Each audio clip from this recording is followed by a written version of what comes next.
so long ago, there lived a young husband called Damilola. He was the kind of man who turned heads without trying. He was tall, light-skinned, and hilarious. He moved through the crowded streets of Ibadan like a man searching for his lost slippers.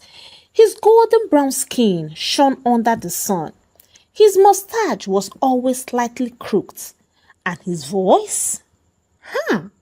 That voice could convince a cat to bait. Women found him amusing and he knew it. Damilola was a barber, one of the best in the neighborhood. He had a small shop with a broken ceiling fan and a radio that only worked when you hit it twice. Bam, bam, before it would pick up any channel at all. But despite his humble job, he carried himself like the owner of a multinational company.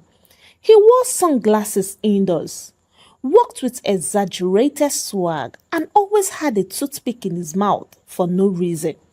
But Damilola had a big problem. If there was an award for professional lying, he would have won a lifetime achievement prize. His wife Judith was the sugar in his tea. But his eyes? His eyes had no shame. They wandered like an untrained goat, looking for everything in skirts. Judith had seen all the signs before marriage. But love, they say, makes people do foolish things. She was beautiful, chocolate-skinned, and graceful. She was smarter than an old village chief, a school teacher with a bright future. She believed their love was special. She thought that once they got married, he would change. Aww, poor girl. At first, the signs were small. Mysterious phone calls, long conversations that ended with, "No, I love you more, baby." And of course, the classic "I was working late" excuse. Judy tried to ignore it, but the foolishness reached its peak one fateful evening. She was sweeping their bedroom when she found a wig under the bed. A bright new wig. Judy did not own any wig. I mean, how much did they pay teachers again? She held it up like a police officer inspecting fake currency. Damilola strolled in that moment, humming like a man who had no problems. "My love," he said, "I am home." Judy turned to him, her voice as cool as an ice drink. "Damilola, who owns this?" Damilola's brain crashed like an old computer. He blinked, then chuckled nervously.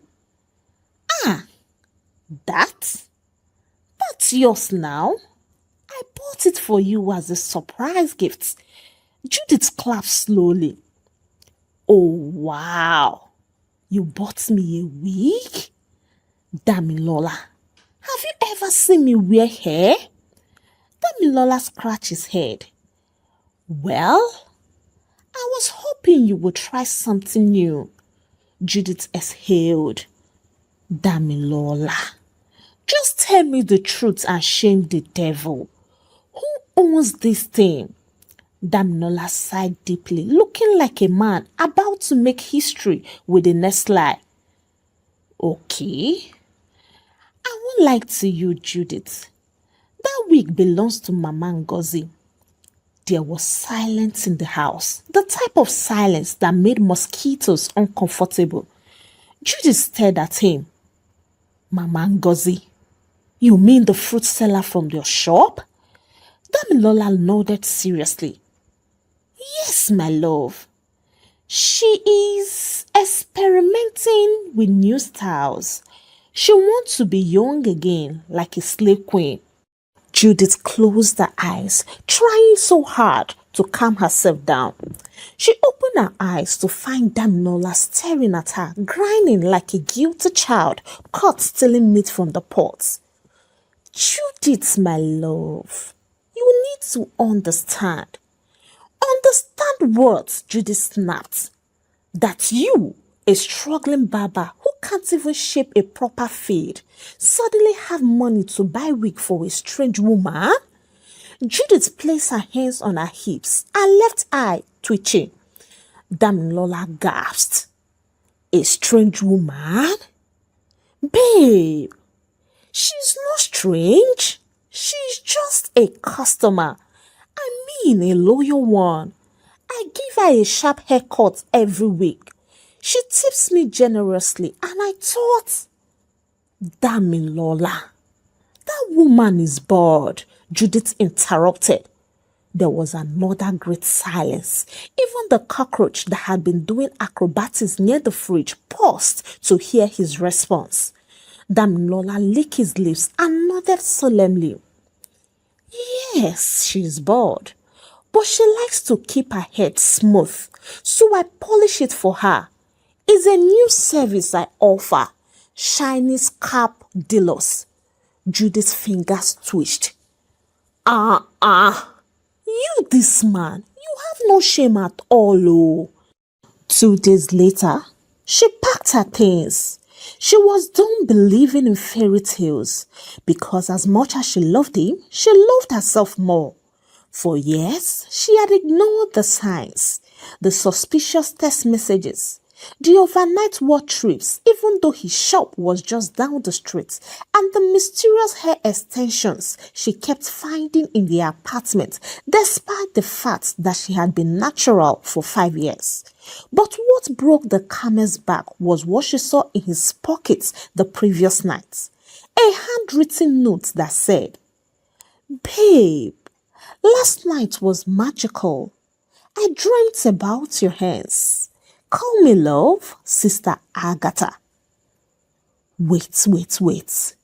The same Sister Agatha?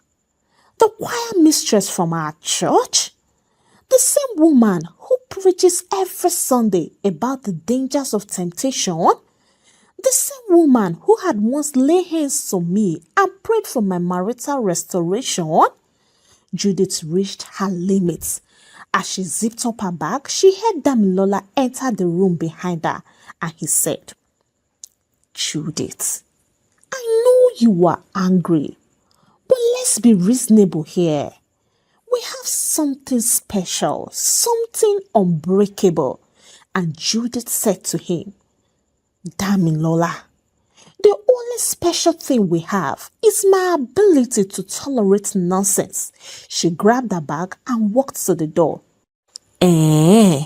So this is it. You are leaving? Just like that?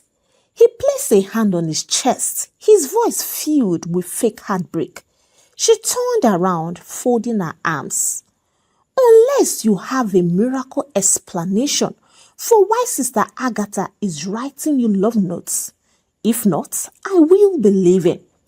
Damilola hesitated, then suddenly clapped his hands together like he had just received divine wisdom. Now I remember. Sister Agatha is studying to be a medical doctor. Yes, and she needed to practice writing prescriptions. I was only helping her. Judith blinked slowly. Now, wow. So, baby last night was magical. Is now a prescription? Damilola scratched his head. Yes, now. That is the prescription for back pain. She had been having serious back pain from carrying all those gospel burdens. For a moment, Judy just stared at him. Then she picked up the nearest slippers and flung it at his head. He dodged, but barely. Goodbye, Damilola.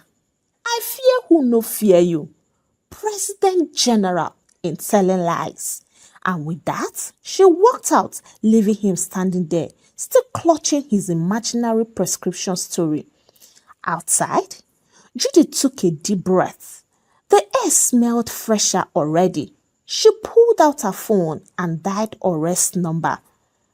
Ore, I am free. Let's go and celebrate. And please, let's go somewhere with no barber and no church choir member. I need a break from this madness. Ore laughed on the other end. Girl, I have been waiting for this day. Let's go. Now in a peaceful relaxation center, Ore whispered to Judith with her eyes looking innocent. Why not tame Damilola like cock him? Judith was surprised and then she said, No, it's not that deep. I just need something. Something to make him stop cheating. Ore stared at her for a long time, then leaned in. Judith, have you taken any step yet? No, not yet, she replied. Then good. You have to return to the house. What? Judith screamed. Yes, because you have to be close to him to achieve your plans. Judith obliged and shamefully returned back home. Her husband accepted her with open arms. One night, as Damilola reached for a plate of fried plantain, Judith's voice rang out sharp as a new razor blade. She stood up, her anger bubbling just beneath the surface. Where have you been? Her husband, a proud local barber known for his sharp haircuts and even sharper excuses, took a slow bite before turning to face her. I told you, woman. I told you I had a business meeting, didn't I? Judith let out a bitter laugh, shaking her head. A barber business meeting that smells like coconut oil and shea butter? A barber business meeting per se that leaves you sneaking into the house at midnight? Damilola, do you even take me for a fool? Damilola sighed dramatically. Judith, I am a celebrity barber. Big men in this city call me for last meeting fates. I am out there working hard, making sure you enjoy everything, making sure you enjoy electricity without NEPA wahala. So what if I spend time with my female customers as you are already thinking, oh, a barber must be friendly. It's not like I don't come home to you. Judith flinched at his words. Oh, so now you are the barber of the year, Abby? Don't insult my intelligence. Do barbers now give extra services after haircuts? What about me, Damilola? What about the vows we made? Do those mean nothing to you? Damilola shrugged. Judith, I told you from the beginning, I am a man of the people, for the people, and by the people. You knew what you were getting into when you married me. Judith's eyes darkened. So I should just accept it, right? I should just be the wife at home while you are out there shaping beers and collecting phone numbers? Damilola smirked. Exactly. You are catching on. Now, can I eat my plantain in peace? Something inside Judith snapped. You think I will just sit here and do nothing? No wahala. We shall see. The next morning, she made a phone call. Ore, do you remember that conversation we had about controlling one's husband? Ore hesitated. Judith, are you serious? I was only joking about that. You actually don't want to. I am serious, Judith interrupted, her voice steady. I can't live like this anymore. I have tried everything, but Damilola won't stop. I need help. Ore sighed. Well, there is someone I know, a woman, Mama Titi. She's powerful. But Judith, once you go down this path, there is no turning back. Judith thought for a moment before saying, Ore, just give me the address. I am equal to the tax. 2 days later, She found herself in Mama Titi's hut, a place filled with mysterious bottles and a giant framed picture of an old woman winking. Mama Titi adjusted her wrapper and leaned forward. You say your husband is misbehaving? Judith nodded vigorously. Yes, Mama. He's chasing all his customers instead of just cutting their hair. I mean, his female customers. Mama Titi cackled. This is not a problem. You will just need 3 things. A fresh okra, one old shoelace, and his favorite slippers. Mix them with palm oil and rub it on his forehead at midnight. He will become blind to other women. He will only see you. Judy's eyes widened. Wetin be this one, abeg? Is that all? Yes, that's all. But you only need to be careful. If you add too much palm oil, he may start seeing spirits too. That night, Judith followed Mama Titi's instructions. At exactly midnight, she tiptoed to where Damilola was snoring on the couch, holding his phone suspiciously close to his chest. She gently rubbed the mixture on his forehead and whispered, only me, and only me. The next morning, something strange happened. Damilola sat up suddenly, looked around and gasped. Judith, my eyes! Something is wrong. Judith rushed to his side. What is it? Damilola blinked rapidly. I can only see you. Where is the TV? Where is my phone? Where is the mirror? Judith bit her lip. Maybe you just need tea. Let me. Damilola wailed. Judith, why are there 3 of you? Judith froze. 3? Just then, Ore called. Judith, please tell me you used the right measurements. Judith swallowed hard. Abeg, define right measurements again, she replied. Ore groaned. Judith, how much palm oil did you use? Judith glanced at Damilola, who was now trying to kiss the refrigerator, mistaking it for her. She sighed. Maybe a little too much? Ore screamed through the phone. Judith, you have turned your husband into a bat. Judith buried her face in her arms as Damilola grabbed a bottle of ketchup, staring at it lovingly. Judith, my love, why are you inside this bottle? Here! Judith knew immediately that she had made a terrible mistake. Mama Titi's voice echoed in her mind. If you add too much oil, he may start seeing spirits too. This was going to be a long day. Omo, I need to do something ASAP, she muttered to herself. This Mama Titi's portion isn't authentic at all. She took a deep breath and straightened her back. If I had come this far, then I might as well finish what I've started. She reached out to Ore, who gave her another address. She journeyed, and luckily for her, she found the address just the way Ore described it. This time, an elderly man.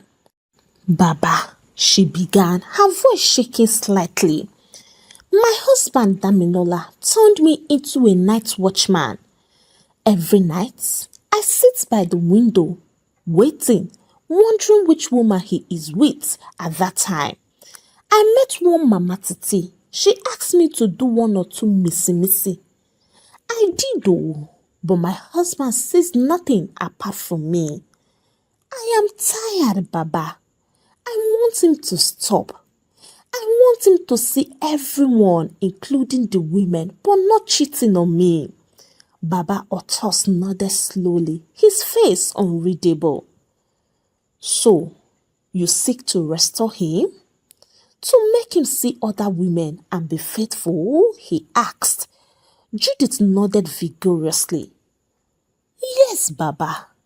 Whatever it takes, just tell me what to do. Baba Otos closed his eyes and hummed deeply as if listening to the whispers of spirits only he could hear. After a long silence, he reached under the table and pulled out a small calabash covered with a piece of red cloth. He placed it in front of her with great care, then pointed at it dramatically.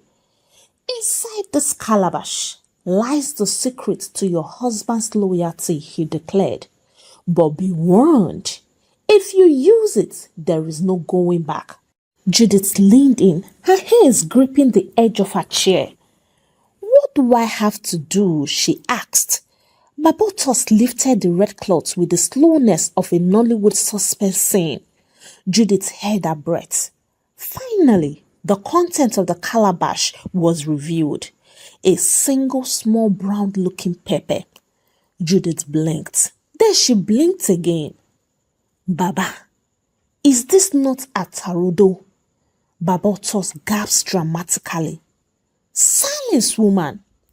This is no ordinary pepper. This is Ewe Ogede Paparazzi, the mystical pepper of truth and discipline. Judith stared at him, then at the pepper. Baba, what exactly am I supposed to do with it? Baba Otos lowered his voice to a whisper. Cook with it, just once, and make sure your husband eats it. The pepper will bring justice upon him. Judith frowned. Justice? How? The old man leaned back, his eyes twinkling with mischief. My daughter, let's just say he will experience repentance in a way he has never known before. Judith took the calabash, paid the required fee, which somehow included 2 tubers of yam, and left the shrine, her mind racing with questions. What exactly will happen to Damilola? Would he confess? Would he cry? Will his condition become worse? Would he suddenly become an obedient husband who will buy me flowers and stop smelling like cheap perfume? Will he even begin to see other people apart from me?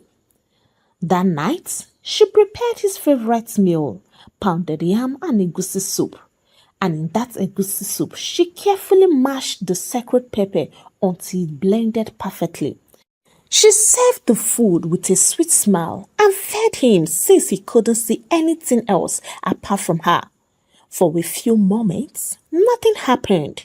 Then, everything happened. Damilola's eyes widened. He grabbed his throat. Judith, what did you put in this food? His voice was hoarse, his face turning red. Judith tilted her head innocently. Oh, just the usual ingredients, darling. Do you like it? Damilola's eyes got opened. He started seeing everything in the house. He jumped up from the chair. Water, water! He sprinted to the kitchen sink, turned on the tap and shoved his entire head under the running water. Then, to Judith's horror and amusement, he began confessing everything. That time I said I was with a celebrity. Pure lies. I was only with Sandra having great time, and the money meant for our anniversary, I also gave it to her. Judith was speechless, and Damilola continued. I am sorry, love. Please make this thing stop. My entire tongue is on fire. I can feel my forefathers pulling me to the other side. Judith folded her arms, tapping her foot. Oh, now you are sorry? I thought you said you were a man who can never be tied down, that I knew what I was getting into. Oh yeah, I take it back. I take it back, oh, Damilola wailed, now running around the house like a headless chicken. Please, I will never cheat again. I will never even think about another woman. I will wash plates. I will do night prayers. I will do everything expected of me as a husband. Just give me milk. Judith sighed dramatically, pretending to think. Damilola, I don't know if this repentance is one of your numerous lies. Damilola fell to his knees with his hands raised to heavens. I swear on my life, just please, no more of that pepper. I beg you, I am changed.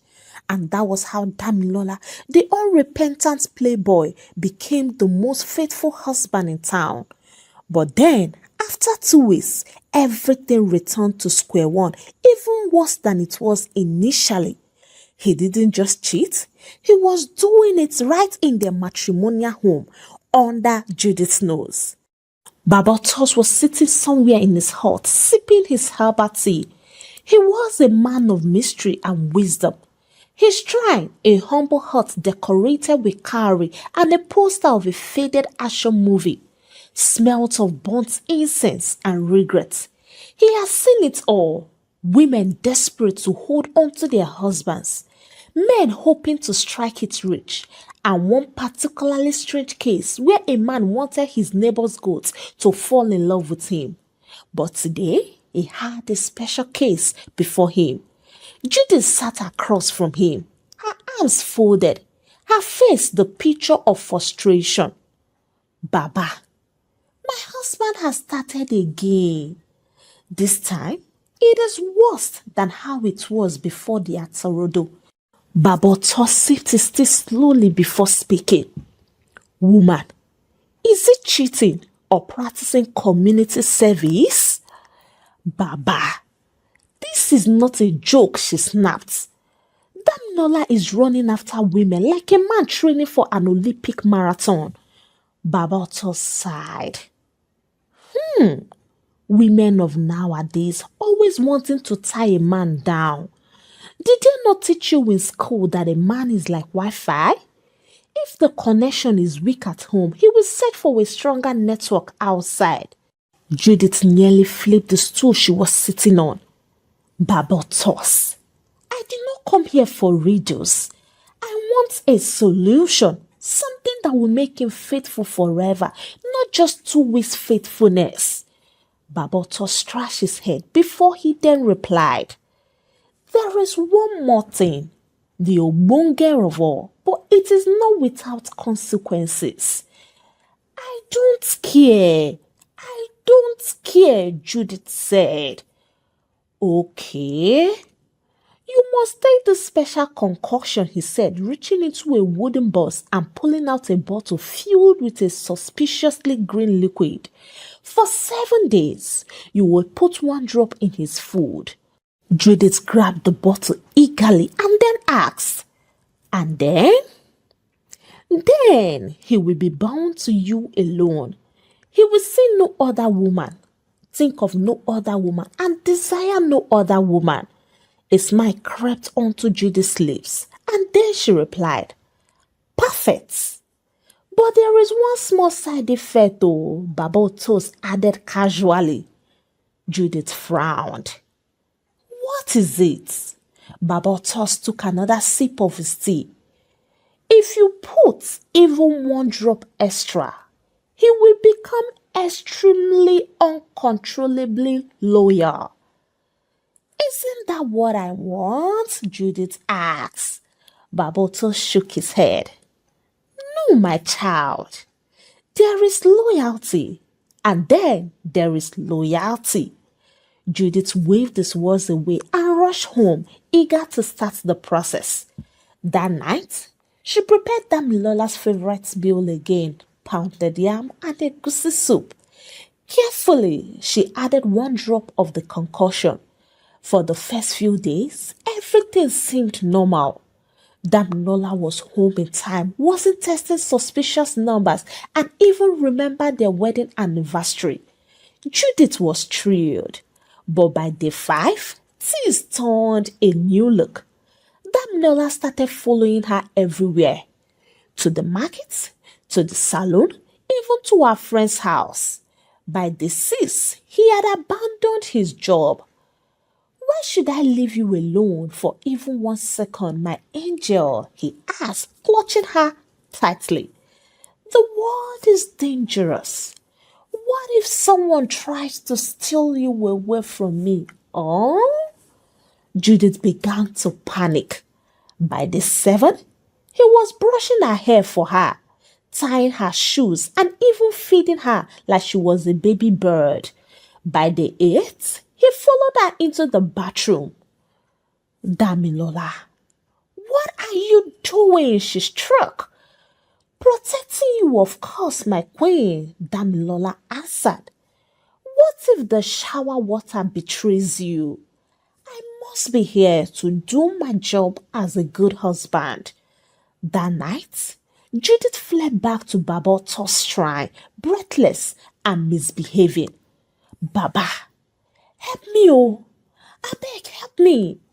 My husband has turned into my shadow. Babotos nodded, unsurprised. I warned you, didn't I? Let me even ask you, did you follow the exact instructions? Judith hesitated. I may have added 2 drops. Okay, maybe 5. Babotos shook his head. Women always overdoing things. Now, there is only one way to face it.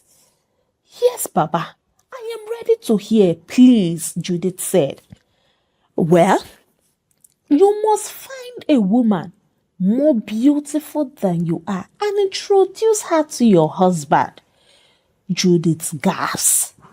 Am I not going round the circle? Like, am I not going back to what I came for with solution? Babotos shrugged. The only way to break this kind of spell is for him to voluntarily look at another woman. Judith stormed home, determined to face the mess. The next day, she invited her stunning cousin over, the one who made men forget their home training. But instead of looking, Damilola covered his eyes with his hands. My love, he whispered to Judith. No beauty on earth can compare to yours. Judith screamed. Ha! This that Megeo. 3 weeks later, Damilola was still following her around like a lost puppy. He had quit his job, unfollowed every woman on social media, and even started crying if she was away for more than 5 minutes. Desperate, Judith did the unthinkable. She packed her bags and ran away. Babotos, watching from his shrine, laughed out loud and said, Aha! Instead of you to patiently work out your marriage, you came to meet a man like Babotos, who has nothing to offer other than disaster. Judith, on her part, had no plan, no destination in mind, just a burning desire to escape the desire that was in her marriage. She boarded the first bus out of town, squeezed herself between people whose body odor was like that of an expired fish. But she didn't care. Freedom had never smelled so bad, yet she felt so good. Meanwhile, back at home, Damilola stretched out on a couch crying, asking questions like, who will I follow to the markets? Who will I feed? Ore, Judith's best friend, stormed into the house, her face twisted in fury. Where is she? Damilola yawned. Judith? She left. Probably she realized I was just too much of a man for her. Ore was shocked.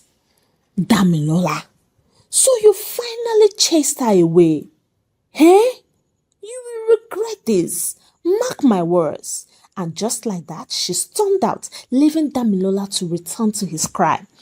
After a period of 7 days without seeing Judith, he became free again, mysteriously. But his life took a strange turn. First, his landlord evicted him for unpaid rent. Then he became a broke man who wore socks with holes. Worst of all, His phone screen cracked and he had no money to fix it. Rock bottom had never been so deep.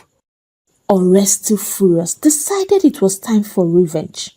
She put up posters all over town with Damilola's face on them. Have you seen this man? He is missing common sense and basic decency. If found, return to the nearest correctional center. People laughed. Some even pointed at him in the street. He tried to defend himself, but the posters were too good. The damage was done, so he ran too for a safe haven. Meanwhile, Judith was doing so well. With her savings, she started selling provisions. Her customers loved her. She was making money, making friends, and most importantly, she was happy. One evening, as she closed the shop, a familiar voice called her name. She turned around. It was Damilola, raged, hungry, holding a plastic bag of his last belongings. Judith, my love, he called slowly. Judith took a deep breath. She had dreamt of this moment. She had even rehearsed the speech she would give him. She had planned the insults, the dramatic exits, and the possible slaps. She then said to him, "Provision or problems?" Damilola blinked. "What?" "I said provision or problems." Damilola was confused, and so she pointed to the signpost, Judith's provision store. "We sell provisions here, but for you, I have provisions and problem. So what do you need?" Damilola swallowed, and then he replied, "I need a miracle. I need my wife." Judith smirked. "Sorry, we don't sell such here. Go to the church." And with that, she turned off the shop lights, locked the door, and walked away. Damilola ran towards her and then made a statement that broke her down. "We both made mistakes, Judith, and we don't know if this will be our last chance on earth. What if something happens to you as you're walking away? What will you say to your maker when you transit from here to eternity? My love, I have learnt my lessons, and believe me, this is no longer the Damilola you know, but this standing right in front of you is Dami, Jesus' baby boy. Let's give this love a second chance and use our experience to build an enviable and unbreakable home." Judith saw his sincere repentance. She hugged him tightly, and with that, there became a new life in Christ, and everything turned drastically for them. Hey, African Tales by Karma Tribe, how are you all doing? For me, I am doing just fine. I know we all had fun while listening to the story, as much as I did while writing it. You see, in as much as I wanted every one of us to laugh, I also hope you grab the lessons embedded in this story, because trust me, there's so much for us to learn. There's so much for us to pick home. Before I go, I would like to read Matthew chapter 11 and verse 28. Jesus speaking, he says, "Come unto me, all ye that labor and are heavy laden, and I will give you rest." You see, no matter the weight of your challenge, no matter what you are going through, Jesus is the answer.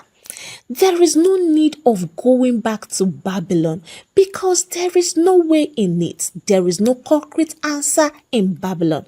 Instead, you will be going round circles, and if care is not taken, your problems might even multiply. Jesus will not only give you rest, he will give you peace that surpasses all human understanding.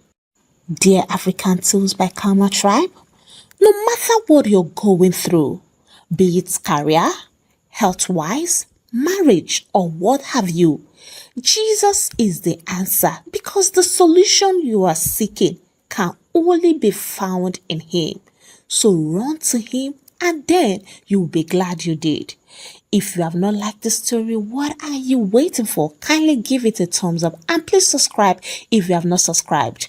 And let me get to read from you in the comment section what you think about the story. If you love what Kama is doing on this channel and you wish to support me, kindly use the link on my bio or the link on the description of this video to buy me coffee. You can as well buy me a super thanks and I will really appreciate that. Till I bring another exciting story your way. It is a goodbye from here and God bless you.